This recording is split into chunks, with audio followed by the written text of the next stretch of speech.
Howdy everybody, I'm Gary and this is GLoPersonalFinance, where I talk about getting your finances under control, building wealth, and becoming financially independent. The stock market is a place where we can buy a share and own a small part of a company. If you want to own a part of Microsoft, you can go to your brokerage, type in MSFT and buy a share of Microsoft for $213 as of making this video. You will then own 1.75 billionths of the share of a company. It's a small ownership, but hey, you'll be an owner. So you can practically do this for any company out there that's being traded out in the stock exchange universe. If that company makes a profit that year and has a good pool of cash sitting around, they will then divvy up part of this profit and pay their owners with something called a dividend. You can think of a dividend as a little thank you for being one of their many owners. So companies can do one of three things with all the profits that they make. One, they can save it and use it to grow the company. They can, two, buy back their own stock and generally inflate their own worth. Or three, they can pay a little thank you money to all their owners. Or they can do a combination of all three of these things. For this video, we're going to talk about companies that pay dividends to their shareholders and see what we can do with these dividends. So let's get started.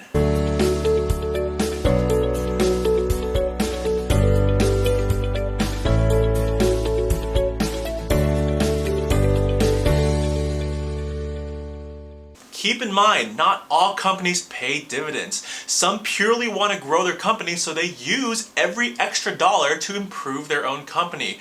So you'll have to look around for the companies that have a track record for paying out dividends and how much they pay per share. So in general, dividends are usually paid out by larger and well-established, stable companies. So if you invest correctly, dividends can be a great way for stable, passive income. So let's try and calculate how you can get some of this good passive income. Say you want to lounge around on the beach, never to work again, but still get paid for it. Yes, dividends can be the vehicle that gets you there. So right now, you make $45,000 and you want to invest in dividend stocks so you can replace your $45,000 salary. So from all your dividend stocks, you are able to obtain an average of 3% dividend yield. So let's do some calculations. 45,000 divided by 0.03 will get you 1.5 million. What? Now before you get freaked out and throw your phone or computer out the window because of me, yes, 1.5 million is a buttload of money. Where the heck am I going to get that? You will not have to save 1.5 million to achieve your passive income beach lounging goal. Let me preface, if you want to retire today, right now, right at this moment with $45,000 per year in passive income, yes, you are going to need to save 1.5 million. But remember, building wealth is a process. Very few people get rich quick. This is a get rich at a moderately predictable path type of process. I'm not telling you to invest in any of these stocks, I'm just showing you what to look for when looking at stocks. So for example, Microsoft, they pay a 1.05 dividend yield, meaning for every $100 you invest in the company, they'll pay around $1.05 per year. And AT&T, they'll pay you about 6.71%, so for every $100 you invest, they'll pay around $6.71 in dividends per year. And how about this one, 3M? They'll pay around 3.38% in dividends per year. But here's the thing, don't invest in the company just because they have a high dividend yield. There are many, many factors to consider. Take this for example.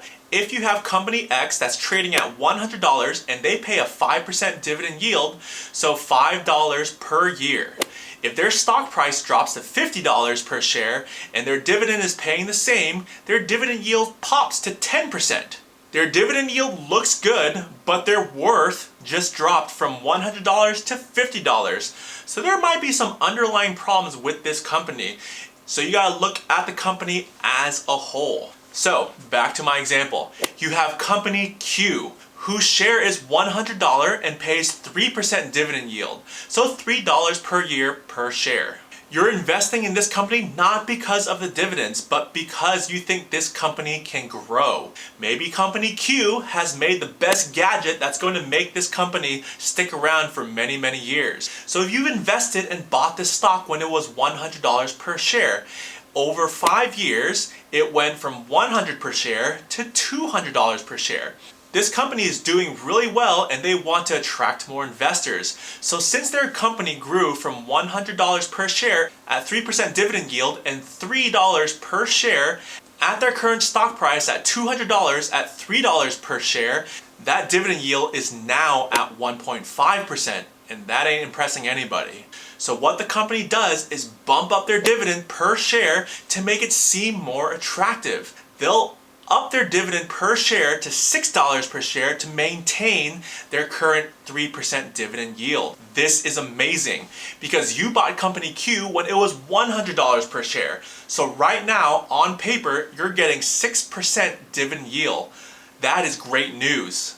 So let's think even longer term. So let's assume Company Q, in 5 more years, they're trading now at $400 per share. So rinse and repeat. They want to keep that 3% dividend yield, and so they raise their dividends per share to $12 per year, effectively making your initial dividend yield up to 12%. Now I know this example I gave is just a hypothetical situation, but these returns are definitely not unheard of. Are they guaranteed? No. Nothing in the stock market or dividends is guaranteed. There is risk involved. But over 10 years, this situation could happen and has happened before with many other different companies. Of course, there are companies that have gone bankrupt, Ron, but if you do your research on a company and they're on the up and up, then that mitigates your risk. So let's go back to the initial statement. We wanted to retire with $45,000 in passive income per year. And initially, I said we needed to invest $1.5 million to do it at that very instant. But let's actually see how we could have done it in a span of 10 years. So with Company Q, where their stock and dividend doubled twice over a span of 2 5-year periods, you don't need $1.5 million to retire with $45,000. All you need is $375,000. And through stock growth and dividend increases, you can hit that passive dividend income in 10 years. I also know what you're thinking. I don't have $375,000 laying around to invest today. I get it. So yes, you're going to need to build this over time, over a span of time. Start small, buy a few dividend stocks. Keep on doing that on equal intervals and slowly keep increasing your contributions. Also, when your dividend stocks pay dividends, you want to drip it. DRIP. D-R-I-P. It stands for Dividend Reinvestment Plan. You take the dividends the company has paid you throughout the time and use that money to buy even more stock. This accelerates your growth so you can get more stock and even more dividends. Rinse and repeat this all along. So yeah, it depends on how much you're able to contribute at equal intervals, but you definitely won't need $1.5 million to get your goal. Heck, it might not even take $375,000 to get to your goal. You just need to know that this isn't a get-rich-quick thing. You won't get this in 6 months or a year, but you can achieve this in 10, 15, 20 years down the line. Do your due diligence on a company or companies that you really believe will grow and keep their dividends paying. And I have no doubt that you will have enough equity for dividends to replace your current salary. I hope you guys found this idea extremely obtainable. Dividends are a great way of generating passive income without having to do much work. For me, it's a set it and forget it type of thing that I don't have to do much maintenance on. Occasionally, I do have to go in and rebalance a few things, but for the most part, it's on autopilot. Please support my channel by getting one of these amazing t-shirts.